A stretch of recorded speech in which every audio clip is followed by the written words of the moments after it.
Shalom jemaat yang dikasihi oleh Tuhan. Ada beberapa info penting yang perlu kita perhatikan sepanjang minggu ini. Ibadah umum minggu pagi dan sore tanggal 17 Mei 2020 masih tetap berlangsung secara online. Ibadah sekolah minggu masih diadakan secara online. Oleh karena itu diharapkan setiap orang tua dapat mendampingi putra-putrinya untuk mengikuti ibadah sekolah minggu online tersebut yang diadakan pada hari Minggu jam 9 pagi sampai selesai.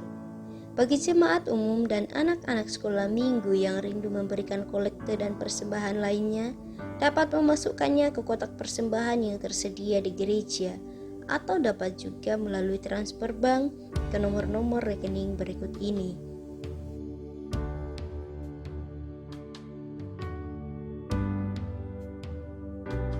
Ada info penting bagi anggota kelompok sel dan kelompok wanita. Mohon Bapak Ibu Saudara segera menghubungi PKS atau ketua kelompok wanita yang ada. Bagi jemaat yang belum mengumpulkan formulir pendataan ulang untuk buku biografi dan cendera mata, dapat segera mengumpulkannya pada jam kantor gereja. Dan untuk jemaat yang belum mendapatkan formulir tersebut, dapat mengambil juga pada jam kantor gereja. Kantor gereja tetap buka dari hari Selasa sampai hari Sabtu jam 9.30 sampai 13.30 waktu Indonesia Barat. Mari persiapkan hati dan diri kita sebaik-baiknya untuk menerima berkat-berkat rohani melalui ibadah pada hari ini. Tetap semangat dan sehat selalu untuk kita semua. Tuhan Yesus memberkati. Shalom Bapak Ibu Saudara yang dikasihi oleh Tuhan Yesus. Kita berjumpa lagi dalam ibadah online pada pagi hari ini. Untuk itu saya mau mengajak kita sama-sama memuji dan menyembah Tuhan. Kita mau tinggikan Allah kita, Dia Allah yang besar, Dia Allah yang ajaib. Bapak Ibu, sebelum kita mau mengangkat pujian ini, saya mau mengajak kita untuk berdoa terlebih dahulu bersama-sama. Bapa di sorga, kami datang kepadamu Tuhan pagi hari ini. Kami menyerahkan ibadah kami Tuhan, dari awal sampai dengan akhir. Tuhan, Engkau Allah Roh Kudus yang memimpin kami. Engkau yang menyertai kami. Engkau Allah yang besar. Engkau yang tidak terbatas oleh ruang dan waktu dan tempat Tuhan. Engkau ada di mana saja dan Engkau Allah yang menjamah setiap hati kami, yang siap untuk memuji dan membesarkan Engkau. Terima kasih Tuhan. Engkau Tuhan yang senantiasa beserta dengan kami. Kami siap untuk memuji dan membesarkan nama-Mu pagi hari ini. Haleluya.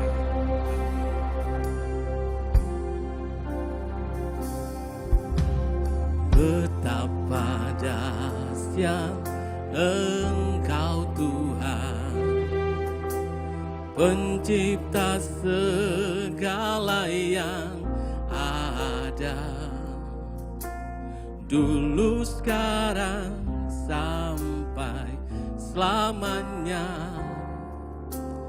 Hanya Engkau Tuhan,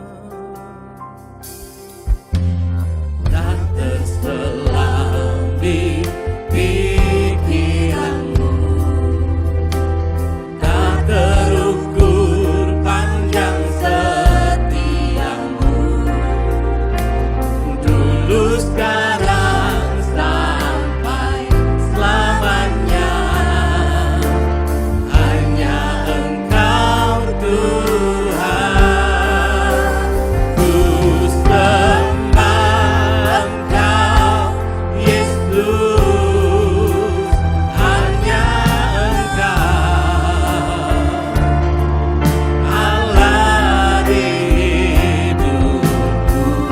Tiada yang lain, tiada yang lain, hanya Engkau Tuhan selamanya. Kau tetap Allah, walau dunia semua bergoncang.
Allah baik. Dia Allah baik. Dia Allah baik. Dia Allah baik. Allah baik bagiku. Oh, katakan dia Allah baik. Dia Allah baik. Amin. Dia Allah selalu baik. Dia Allah baik.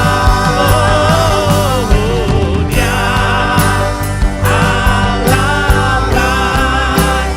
Dia baik. Mari katakan bersama-sama, dia Allah baik.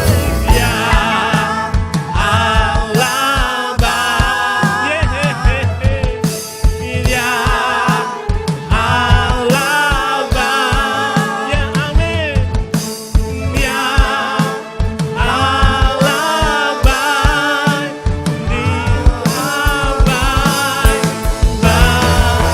Dia Allah baik. Dia Allah baik. Kami bersyukur Tuhan, Kau baik bagi kami. Oh, dia Allah baik. Dia Allah baik. Allah baik bagiku. Allah baik bagiku. Allah baik bagimu. Allah baik bagimu. Berikan tepuk tangan yang meriah buat Allah kita. Haleluya. Haleluya. Amin. Amin. Amin. Haleluya. Tuhan Yesus dia Allah yang baik buat kita semua. Amin Bapak Ibu. Semua yang ada di tempat ini maupun semua yang ada di rumah, kita siap untuk memuji dan memuliakan Tuhan lebih lagi. Saya mau katakan dia Allah lebih besar dari apapun masalah persoalan yang kita hadapi, bangsa kita hadapi. Saya mau katakan bahwa Allah kita, dia Allah yang lebih besar. Semua yang percaya katakan amin. Haleluya. Mari kita bangkit berdiri bersama-sama. Kita mau nyanyikan pujian bagi dia. Kita mau agungkan nama Yesus. Allah besar. Haleluya.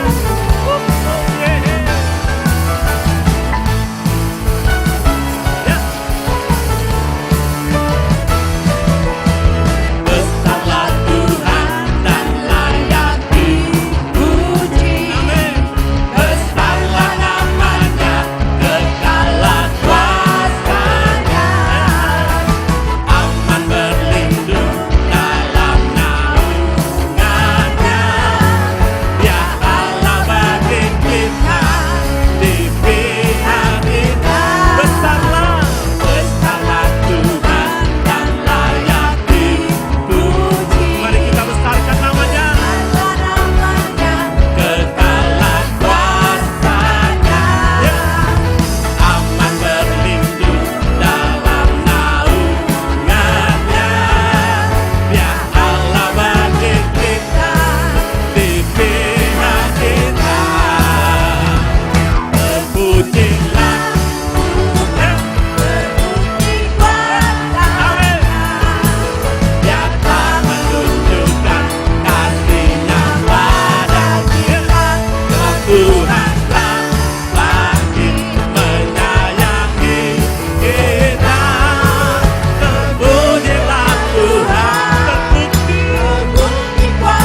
Biar semua yang bernafas memuji Tuhan, meninggikan Yesus. Segenap hati kami Tuhan, kami mau memuji-Mu.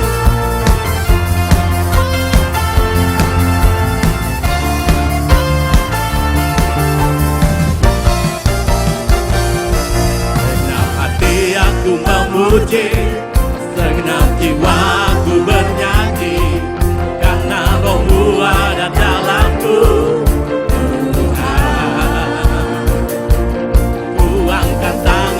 Memuji, ku angkat suara dan bernyanyi, karena Roh-Mu ada dalamku. Tuhan, mari menari memuji, ungkapkan sukacita di hati. Kau terbesar dan mulia, ajaib semua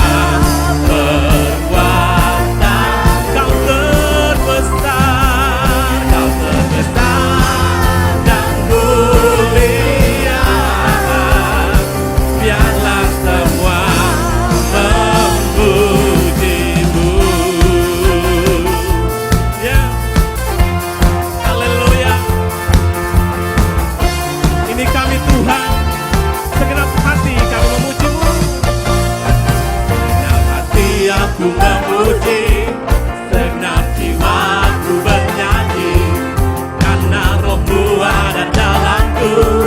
Tuhan, ku angkat tanganku memuji, ku angkat suara dan bernyanyi, karena Roh-Mu ada dalamku.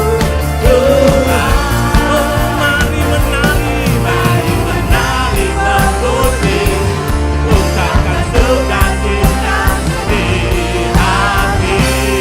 Kau terbesar dan mulia,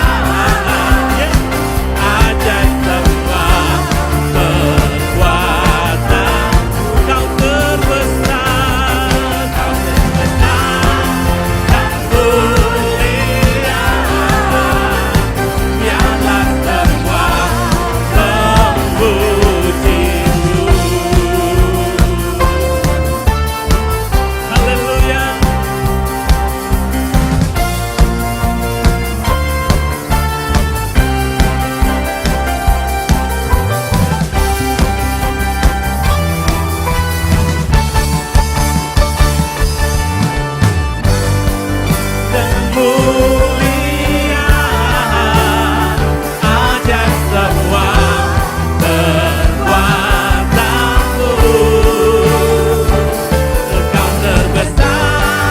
dan mulia, biarlah semua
saya mau katakan kepada kita, firman Tuhan di dalam Mazmur pasal yang ke-23 ayat 1 sampai dengan ayat ke-6.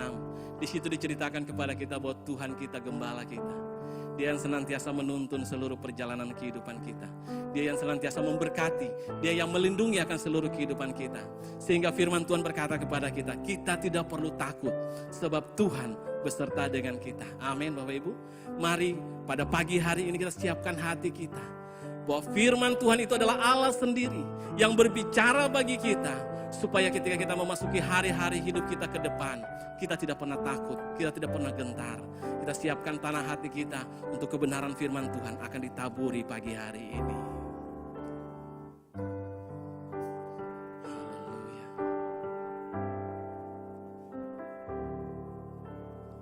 Tuhan adalah gembalaku, takkan kekurangan aku. Dia membaringkan aku di padang yang berumput hijau. Dia membimbingku ke air yang tenang. Dia menyegarkan jiwaku. Terima kasih. Dia menuntun Terima kasih Yesus. ke jalan yang benar, oleh karena namanya. Sekalipun aku berjalan dalam lembah kegelapan. Mari Bapak Ibu sama-sama kita nyanyikan pujian ini dari pertama. Tuhan adalah gembalaku, takkan kekurangan aku. Dia membaringkan aku di padang yang berumput hijau. Dia membimbingku ke air yang tenang. Dia menyegarkan jiwaku. Dia menuntun ke jalan yang benar, oleh karena namanya. Sekalipun aku berjalan dalam lembah aku tidak takut bahaya. Aku tidak takut bahaya, sebab Engkau besertaku. Bapak Ibu, ketika Daud menulis akan firman ini, dia mengalami sendiri bagaimana tuntunan Tuhan dalam perjalanan kehidupan. Sehingga ia tidak pernah mengalami ketakutan sebab dia tahu bahwa Tuhan selalu beserta dengannya. Kemenangan demi kemenangan Tuhan berikan kepada dia. Sehingga ia boleh menjadi orang yang luar biasa dalam tangan Tuhan. Saya percaya ketika kita nyanyikan pujian ini dengan iman kita yakin sungguh kita akan mengalami bagaimana tuntunan Tuhan, penyertaan Tuhan dalam hidup kita. Kita tahu bahwa Allah ada di pihak kita, Allah beserta dengan kita semua, sehingga kita berjalan bersama dengan Tuhan di air yang tenang, di rumput yang hijau, sebab Tuhan beserta dengan kita. Mari kita nyanyikan pujian ini dengan iman sekali lagi. Saya undang Bapak Ibu semua yang lagi duduk untuk bangkit berdiri bersama-sama. Dan kita akan nyanyikan pujian ini dari pertama. Tuhan adalah gembala. Tuhan adalah gembalaku, takkan kekurangan aku. Dia membaringkan aku di padang yang berumput hijau.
Engkau selalu menyertai kami Tuhan. Engkau selalu melindungi kami Bapa. Yes. Engkau selalu membawa kami ke padang rumput hijau Tuhan. Kami percaya perlindungan-Mu ada bagi kami Tuhan. Terima kasih. Kami percaya Engkau Allah yang kami sembah. kasih. Allah yang baik, Ya. gembala yang Ya, baik, Tuhan. Bapa yang baik Haleluya. bagi kami Tuhan. Di tengah situasi yang seperti ini Bapa, perlindungan-Mu nyata bagi kami ya Bapa. Terima kasih Tuhan. Jika sebentar pagi hari ini Tuhan, kami akan mendengar kebenaran firman-Mu Tuhan. Kiranya Engkau bukakan hati kami Tuhan. Jangan ada hati yang keras ya Bapa. Lembutkan hati kami dengan Roh-Mu ya Roh Kudus. Biar firman-Mu tertanam, tertancap kuat di hati kami Tuhan. Tidak hanya tertanam, tertancap kuat, tapi mengakar Bapa. Ya. Bertumbuh, berbuah Tuhan. Amin, amin. Dan bisa menjadi berkat bagi Ya. orang lain. Amin. Berkati hamba-Mu yang akan menyampaikan kebenaran-Mu. Biarlah hamba-Mu sendiri Kau pakai Tuhan. Sebagai saluran berkat-Mu. Menyemai kami, memberkati kami ya Tuhan. Ya. Terima kasih Tuhan. Terima kasih. Kami serahkan semuanya ke dalam tangan-Mu ya Bapa. Di dalam nama Tuhan Yesus Kristus. Haleluya Tuhan. Amin. Silakan duduk Bapak Ibu Saudara sekalian.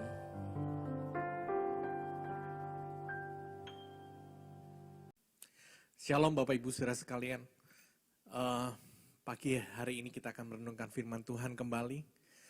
Kembali kita ada di online service, tetapi tidak mengurangi rasa kita untuk mencari Tuhan, mendengarkan firman-Nya. Mari kita akan membuka di dalam 1 Petrus 4 ayat yang ke-7 sampai ayat yang 11. Firman Tuhan pagi hari ini berjudul Tetap Bersinar di Masa Sukar. Firman Tuhan berkata di dalam 1 Petrus 4 ayat yang ke-7 berkata, kesudahan segala sesuatu sudah dekat. Karena itu kuasailah dirimu dan jadilah tenang. Sebab supaya kamu dapat berdoa. Tetapi yang terutama, kasihilah sungguh-sungguh seorang akan yang lain.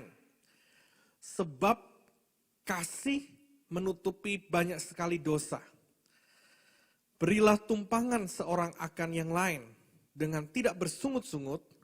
Layanilah seorang akan yang lain sesuai dengan karunia yang telah diperoleh tiap-tiap orang sebagai pengurus yang baik dari kasih karunia Allah. Jika ada orang yang berbicara, baiklah ia berbicara sebagai orang yang menyampaikan firman Allah. Jika ada orang yang melayani, baiklah ia melakukannya dengan kekuatan yang dianugerahkan Allah, supaya Allah dimuliakan dalam segala sesuatu, karena Yesus Kristus ialah yang empunya kemuliaan dan kuasa sampai selama-lamanya. Amin. Bapak Ibu Saudara sekalian, kesudahan segala sesuatu sudah dekat. Ini diberitahukan Tuhan melalui Rasul Petrus kepada jemaatnya. Kalau Tuhan beritahu bahwa kesudahan segala sesuatu sudah dekat. Ini bukan main-main. Ini sesuatu yang sangat serius. Saudara, kalau saudara tahu bahwa segala sesuatu akan berakhir. Apakah itu berita yang baik atau berita yang tidak baik? Saya kasih contoh. Kalau ada seorang dokter berkata kepada pasiennya, 3 bulan lagi waktumu. Karena penyakit ini akan menggerogoti. Dan kau punya waktu cuma 3 bulan. Dan habis itu Tuhan panggil. Kira-kira kalau seorang dokter ngomong kepada pasien seperti itu, apa yang dibayangkan oleh seorang pasien? Pasti masa-masa yang sukar, masa-masa yang sulit, masa-masa yang tidak enak. Hari-hari yang menakutkan, hari-hari yang sangat menakutkan. Itulah digambarkan. Kesudahan segala sesuatu sudah dekat. Bapak Ibu Saudara sekalian, hari-hari ini begitu sulit untuk dijalani. Banyak usaha, banyak bisnis yang tutup. Banyak orang mengalami kesukaran karena kehilangan pekerjaan. Omset menurun drastis. Banyak orang miskin mendadak. Banyak pengangguran mendadak. Kejahatan memuncak.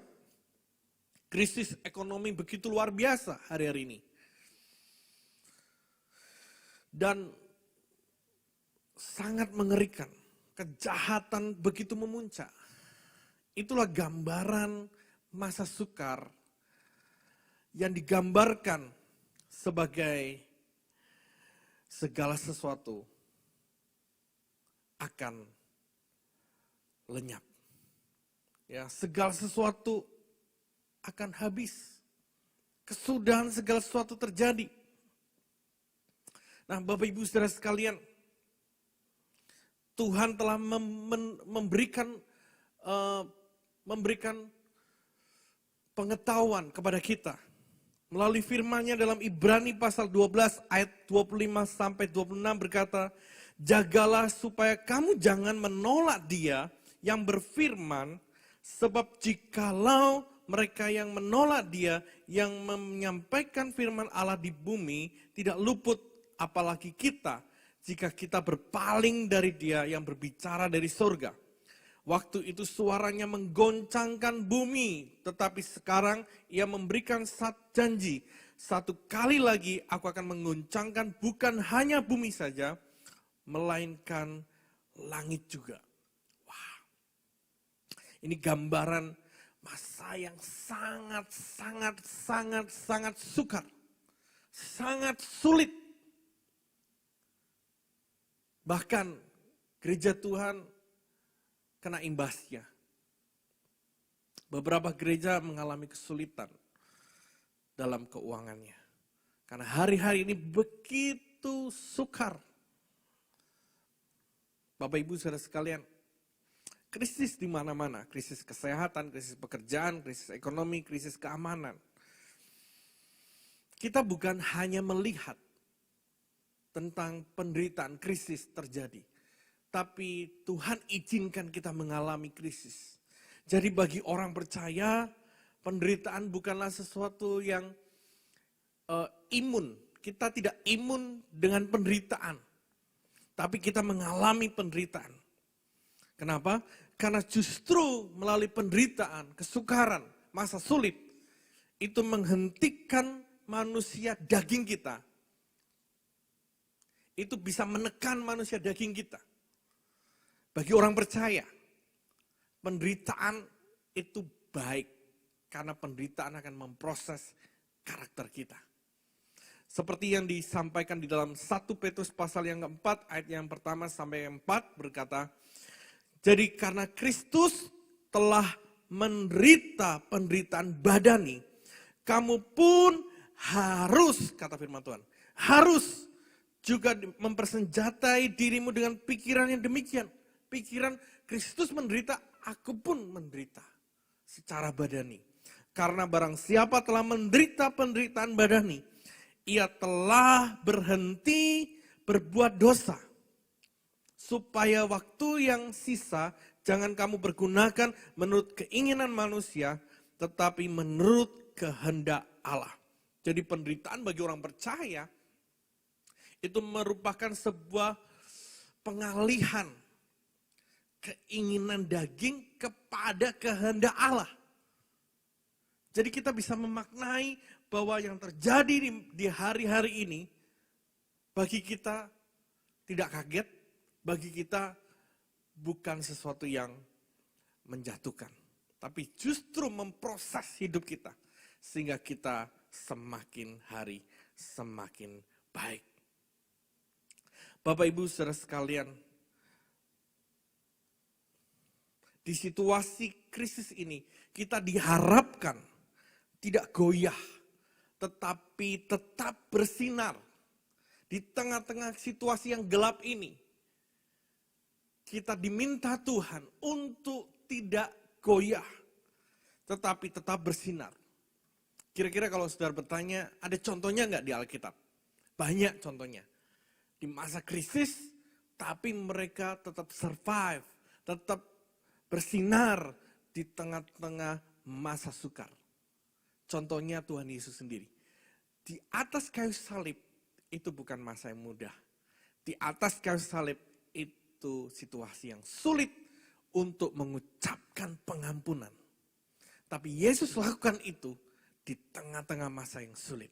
Kalau hari ini engkau berkata, aduh aku sulit mengampuni. Ingat Yesus di atas kayu salib, dia bisa mengampuni. Di masa sukar, tapi dia bisa survive. Itulah Yesus yang luar biasa. Mungkin saudara berkata, itu kan Yesus.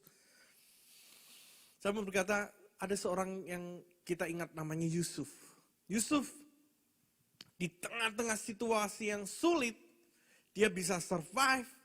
Bahkan itu menjadi sebuah alat untuk naik level. Dia bisa naik level kehidupannya.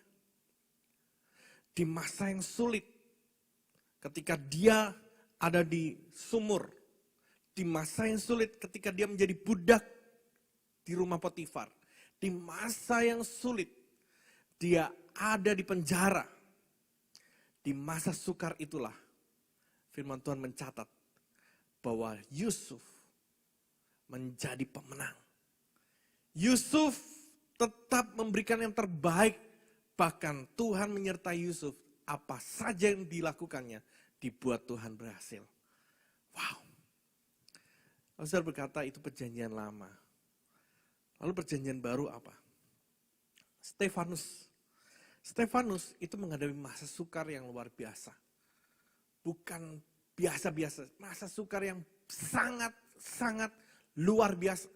Karena di depan waktu hidupnya dia menunggu kematian. Tapi ketika dia menunggu kematian, dia bisa mengucapkan sesuatu yang dahsyat.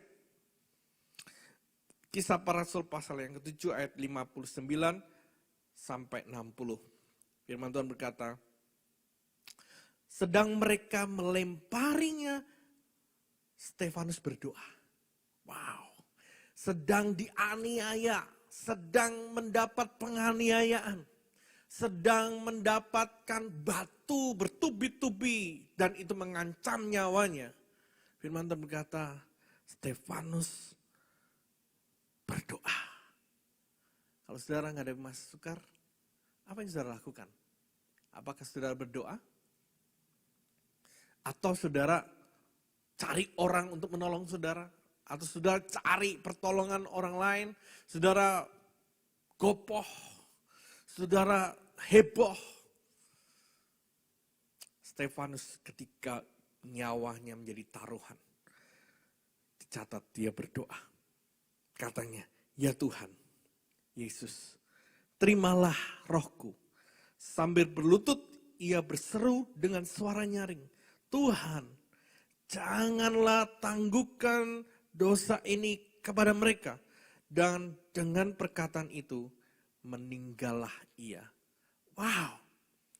Di tengah situasi yang sukar, dia berdoa. Di tengah situasi yang sukar, dia mengucapkan kata-kata kasih. Ini gak mudah, tapi ini bisa bagi orang percaya. Saya mau berkata, hari ini masa sukar. Ya, tapi hari ini saudara bisa survive. Saudara bisa bangkit. Saudara menjadi orang pemenang. Jangan saudara menjadi orang yang kalah. Lalu saudara berkata, itu Stefanus. Ada yang terbaru, yaitu Paulus dan Silas. Paulus dan Silas di penjara. Tapi hari itu mereka memuji Tuhan dan mereka berdoa.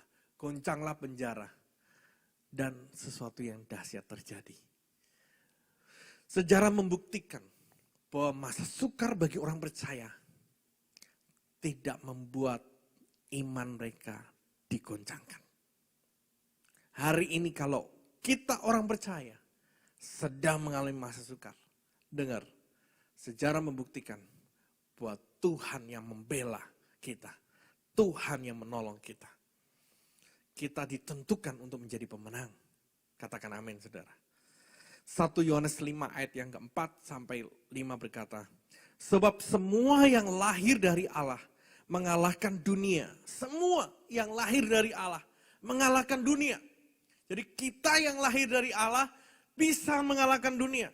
Dan inilah kemenangan yang mengalahkan dunia. Iman kita. Siapakah yang mengalahkan dunia selain daripada dia yang percaya bahwa Yesus adalah anak Allah. Kalau engkau percaya kepada Yesus anak Allah, engkau diberikan potensi untuk menjadi pemenang di tengah-tengah masa krisis. Kalau hari ini engkau menonton, engkau mendengar firman ini, kuatkan hatimu. Jangan bersedih hati. Jangan susahkan hidupmu lagi. Bangkit, bersinarlah di tengah-tengah masa sukar. Karena itulah takdir Tuhan bagi orang percaya. Supaya kita menjadi pemenang, bukan pecundang. Bapak Ibu saudara sekalian, kalau kita baca di 1 Petrus tadi, pasal yang keempat, maka kita akan temukan ada 4 pesan penting Petrus kepada jemaat Tuhan. Dan itu pesan penting juga kepada kita. Pesan penting itu apa? Yang pertama firman Tuhan berkata di dalam ayat yang ke-7. Kesudahan segala sesuatu sudah dekat. Karena itu kuasailah dirimu. Petrus berpesan, di tengah-tengah situasi yang buruk, di tengah ujung dari akhir zaman ini, Petrus berkata, kuasai dirimu. Wah, kuasai dirimu. Kata menguasai diri, di ayat ini dipakai kata nepo. Naifo. Yang arti begini, tidak mabuk dengan anggur. Jadi orang yang menguasai diri artinya tidak mabuk oleh anggur. Bayangkan orang yang mabuk. Apa itu orang yang mabuk? Orang yang mabuk adalah orang yang dikuasai oleh pengaruh atau kuasa dari pengaruh dari kekuatan anggur itu. Orang itu dikuasai sehingga dia tidak bisa menguasai dirinya. Sehingga daya pikirnya berkurang. Daya kemauannya berkurang. Sehingga yang menguasai adalah kemabukannya itu. Nah firman Tuhan berkata, kuasai dirimu. Jangan mabuk. Jangan mabuk. Artinya gini, jangan dikuasai oleh situasi. Kuasailah situasi dalam kehidupan. Jangan kita gopoh dengan situasi. Situasi boleh buruk, situasi bisa saja buruk. Tapi jangan kita dikuasai oleh situasi. Justru kita berdiri menguasai situasi keadaan. Kuasai diri. Nevo. Ada 4 masa sukar yang terjadi di akhir dari penghujung zaman ini. Kalau kita simpulkan ada 4 masa sukar. Yaitu yang pertama penderitaan karena iman kepada Yesus. Kita semua mengalami itu bukan? Orang percaya dianiaya karena imannya. Kita diledek karena keimanan kita. Semua orang percaya mengalami itu. Jadi gak perlu heran, gak perlu takut, gak perlu marah. Kita mesti terima itu. Karena itu sebagai sebuah proses kehidupan. Supaya daging kita itu benar-benar mati. Sehingga ada pengampunan yang luar biasa. Penderitaan karena iman. Yang kedua, situasi yang makin sukar. Krisis yang tadi saya sampaikan, krisis makin meningkat. Masa sukar yang luar biasa. Yang ketiga, manusia makin jahat. Ya, karena manusia mencintai diri sendiri. Saudara, ini luar biasa. Yang keempat, godaan nafsu. Ya, godaan makin ada di mana-mana, bahkan ada di genggaman HP saudara. Bapak Ibu saudara sekalian, situasi ini jangan sampai menguasai hidup kita. Itu artinya kita menguasai diri. Orang yang menguasai diri adalah orang yang kuat. Orang yang kuat adalah orang yang bisa menguasai dirinya. Bukan saudara karena saudara punya uang banyak, saudara disebut orang kuat. Saudara boleh punya uang banyak, tapi kalau tidak menguasai diri, saudara adalah orang yang rapuh. Saudara boleh punya ribuan talenta, tapi kalau saudara tidak bisa menguasai diri, saudara adalah orang yang rapuh. Saudara punya banyak pengetahuan, saudara pintar, tapi kalau saudara tidak bisa menguasai diri, saudara bukan orang yang kuat, tapi orang yang rapuh. Dalam Amsal pasal 16 ayat 32 berkata, orang yang sabar melebihi seorang pahlawan. Orang yang menguasai dirinya melebihi orang yang merebut kota. Wow, orang yang merebut kota itu orang hebat. Karena dia punya keahlian berperang. Tapi Tuhan berkata, orang yang menguasai diri lebih hebat daripada orang yang bisa merebut kota. Saudara, saya mau berkata, di tengah-tengah situasi yang buruk ini, penguasaan diri kita bukan berasal dari jiwa. Bukan dari pikiran, perasaan manusia. Tapi penguasaan diri yang kita punya ada berasal dari roh yang kuat. Penguasaan diri, saya ulangi, penguasaan ini bukan dari jiwa. Kalau saudara dari jiwa, menghadapi masa yang besar, masa yang sukar ini, saudara nggak kuat menghadapinya. Saudara berkata, saya nggak kuat, saya disuruh kuasai diri, saya nggak kuat. Karena saudara berasal dari jiwa. Tapi penguasaan diri di sini, itu bukan dari jiwa, tapi dari roh yang kuat. Roh yang kuat itu dihasilkan dari persekutuan dengan Roh Kudus. Jadi kalau saudara ingin memiliki roh yang kuat, itu harus ada persekutuan dengan Roh Kudus. Ya, di dalam Galatia pasal 5 ayat 22 berkata, tetapi buah roh ialah kasih, sukacita, damai sejahtera, kesabaran, kemurahan, kebaikan, kesetiaan, kelemah lembutan, penguasaan diri. Tidak ada hukum yang menentang hal itu. Jadi menguasai diri ini berasal dari saudara punya persekutuan yang kuat dengan Roh Kudus. Hari ini bangkit, bangun persekutuan dengan Roh Kudus. Kalau saudara nggak tahu apa lagi yang harus saudara perbuat, bangun hidupmu, berdoa dengan kuat, saat teduh dengan kuat, cari Tuhan, karena itulah kekuatanmu. Engkau bisa menguasai diri. Kalau engkau bisa menguasai diri, engkau bisa fokus dengan apa yang harus kamu kerjakan. Dengan apa yang kita kerjakan, kita akan fokus. Tapi kalau kita nggak bisa menguasai diri, kita akan menjadi orang yang lemah. Kita dikuasai oleh keadaan. Yang kedua, pesan kedua adalah tenang. Firman Tuhan berkata dalam ayat yang ke-7, kesudahan segala sesuatu sudah dekat, karena itu kuasailah dirimu dan jadilah tenang. Kata tenang di sini itu dipakai kata soproneo. Soproneo adalah gini, berpikir waras atau berpikir sehat. Orang kalau menghadapi masa sukar biasanya yang diserang awalnya adalah pikiran. Pikiran, kalau pikiran sudah kalah, hidupnya sudah kalah dah. Ya. Berpikir sehat akan membuat hidupmu, jiwamu tenang. Ya. Bapak Ibu saudara sekalian, berpikir bijaksana dalam keadaan sukar itu penting. Nah, 2 Korintus pasal yang keempat, ayat yang keempat berkata, yaitu orang-orang yang tidak percaya, yang pikirannya telah dibutakan oleh ilah zaman ini, sehingga mereka tidak melihat cahaya Injil tentang kemuliaan Kristus yang adalah gambaran Allah.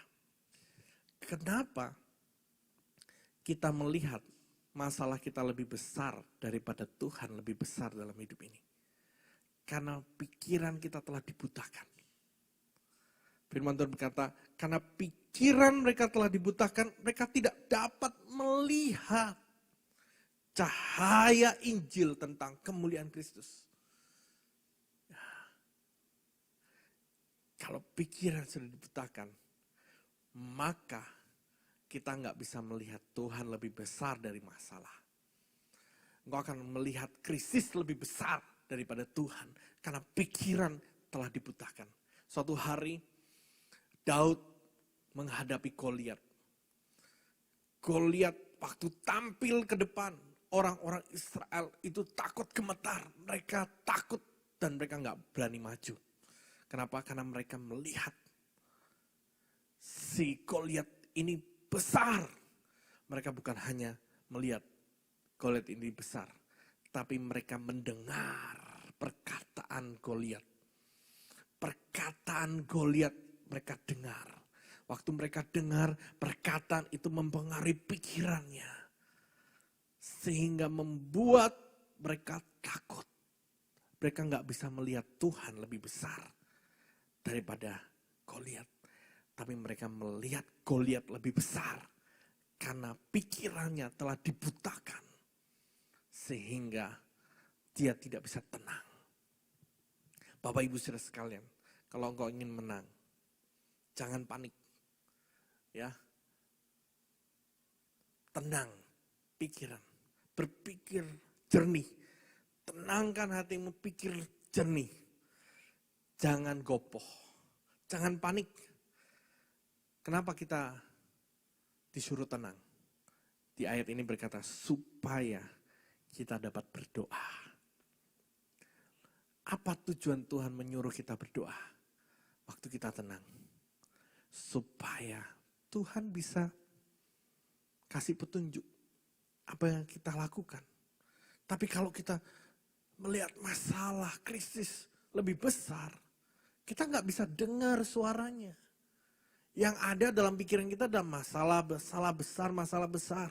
Tapi kalau pikiran kita tenangkan, maka kita bisa berdoa. Waktu berdoa, itu saatnya Tuhan berbicara dalam kehidupanmu. Kalau Tuhan berbicara, ada kekuatan yang luar biasa. Engkau bisa survive, bersinar di tengah-tengah masa sukar. Yang ketiga, firman Tuhan berkata di ayat yang ke-8.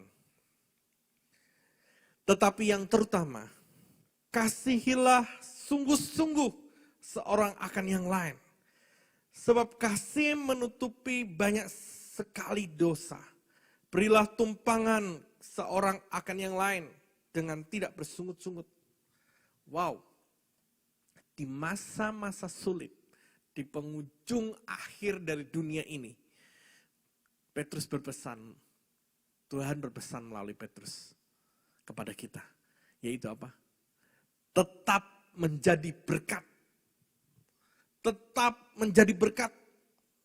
Tuhan suruh gini, kasihlah sungguh-sungguh. Wah. Saudara, kok bisa ya? Bisa. Satu hari ada sebuah jemaat, namanya Jemaat Makedonia. Mereka bukanlah jemaat yang berkelimpahan, mereka bukanlah jemaat yang baik-baik saja. Tapi mereka jemaat yang lagi dalam situasi yang tidak baik. 2 Korintus 8 ayat yang pertama berkata, saudara-saudara, kami hendak memberitahukan kepada kamu tentang kasih karunia yang dianugerahkan kepada jemaat-jemaat di Makedonia. Selagi dicobai dengan berat dalam berbagai penderitaan, sukacita mereka meluap. Meskipun mereka sangat miskin, namun mereka kaya dalam kemurahan. Aku bersaksi bahwa mereka telah memberikan menurut kemampuan mereka, bahkan, kata firman Tuhan, melampaui kemampuan mereka. Saudara, waktu akhir ini, mari kita pakai untuk bersinar di tengah-tengah kegelapan. Masalahnya, masalah memberi, masalah menolong, masalah membantu, itu bukan masalah kemampuan, tapi masalah kemauan. Banyak orang mampu, tapi nggak mau. Masalahnya bukan di kemampuan. Orang yang nggak mampu, tapi mau menolong. Pakai ribuan cara.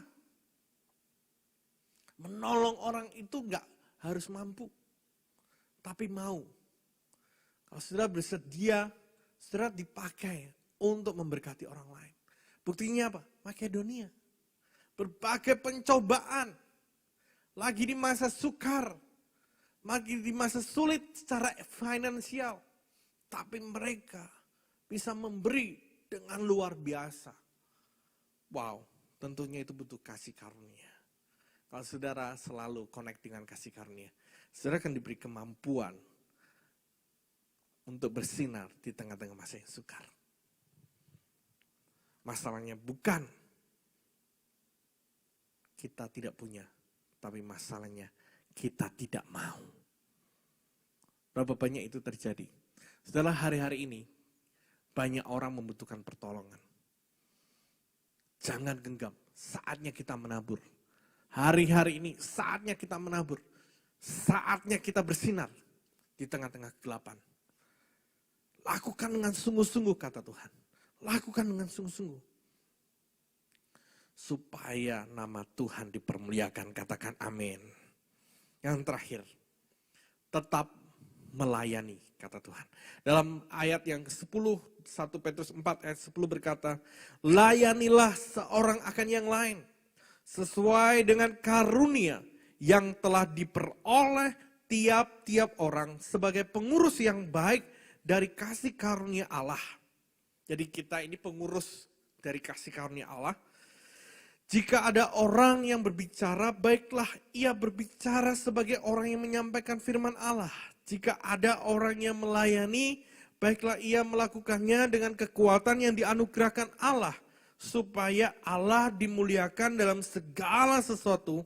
Karena Yesus Kristus ialah yang empunya kemuliaan dan kuasa sampai selama-lamanya. Amin.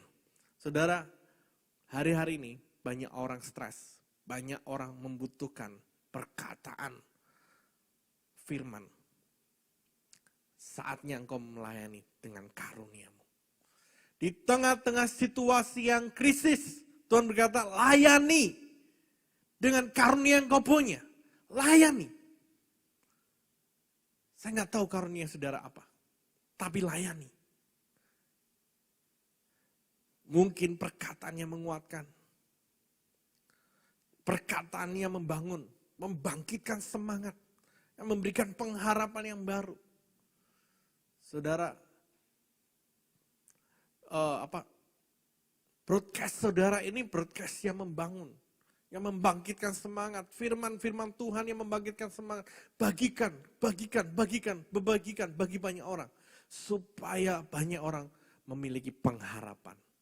Saudara, di akhir ini, di hari-hari yang sulit sekarang ini, mari bangkit bersinar, jadilah terang di tengah-tengah kegelapan. Kuasai diri, tenangkan jiwamu, tenangkan pikiranmu, kemudian engkau bisa tetap menjadi berkat, tetap melayani Tuhan. Jangan kesukaran ini menghambat engkau melayani Tuhan. Firman Tuhan berkata, layanilah Tuhan. Kasihlah dengan sungguh-sungguh. Tenanglah supaya engkau berdoa. Dan kuasai dirimu. Kiranya Tuhan memberkati Bapak Ibu Saudara sekalian. Mari kita berdoa. Bapa di surga, mari Roh Kudus sentuh setiap hati melalui firman ini. Jamah setiap kehidupan. Ubahkan cara pandang kami melihat kesukaran. Sehingga kami tahu rencanamu dalam kehidupan manusia. Sehingga kami tidak goyah, kami tidak dikuasai oleh masalah, tetapi kami menguasai keadaan. Kuatkan setiap hati kami Tuhan, teguhkan, bangkitkan kami, jadikan kami terang di tengah-tengah kegelapan. Terima kasih Bapa. Kami mengucap syukur buat setiap firman-Mu. Di dalam nama Yesus kami berdoa. Amin. Ya, Bapak Ibu Saudara sekalian, pagi hari ini kita bersyukur kepada Tuhan sekalipun kita belum bisa beribadah secara besar dalam gedung gereja, maka Bapak Ibu masih terpaksa harus beribadah di rumah masing-masing, ya, tapi tidak mengurangi kita beribadah kepada Tuhan. Tuhan melihat keberadaan Bapak Ibu Saudara dimanapun Bapak Ibu berada, beribadah, berdoa, ya, kita bersyukur. Mari kita bangkit berdiri bersama, kita berdoa. Bapa Surgawi, terima kasih Tuhan untuk pagi hari ini kami telah mendengar firman-Mu Tuhan yang boleh menjadi kekuatan bagi jiwa roh kami Tuhan, bahkan tubuh kami Bapa. Engkau sudah tolong semuanya Tuhan, kami bersyukur Tuhan untuk hadirat-Mu ada di tengah-tengah kami Tuhan. Terima kasih Bapa, kami berdoa khususnya untuk pemerintahan bangsa negara Indonesia ini Tuhan, secepatnya Tuhan boleh berakhir pandemi COVID-19 ini Bapa, sehingga domba-domba semuanya di Pekalongan, di seluruh Indonesia bisa berbakti kembali Tuhan dengan secara baik Bapa. Terima kasih Tuhan, Engkau hentikan COVID-19 ini Tuhan, dan Engkau terus berikan kesehatan pada kami domba-domba-Mu Tuhan. Terima kasih Tuhan, Engkau berkati setiap domba-domba saudara-saudara yang berada dimanapun juga hari ini Tuhan. Berkati pelayanannya, berkati rumah tangganya, berkati kesehatannya, berkati usahanya, berkati segala-galanya Bapa. Engkau tolong Tuhan seluruh keluarganya, jauhkan dari mara bahaya, jauhkan dari segala penyakit menular itu Bapa. Terima kasih Tuhan, berkati semuanya Tuhan, hamba-hamba-Mu, domba-domba-Mu semua Tuhan. Mereka juga yang sudah berkorban untuk pelayanan pekerjaan, baik persembahan apapun juga persembahan perpuluhan, persembahan sosial, persembahan untuk gereja, untuk domba-domba-Mu Tuhan, Engkau kembalikan dengan berlipat-lipat kali ganda. Terima kasih Tuhan. Sebentar Bapak Ibu Saudara sekalian, terimalah berkat sorgawi pada pagi hari ini dalam nama Tuhan Yesus Kristus. Haleluya. Amin.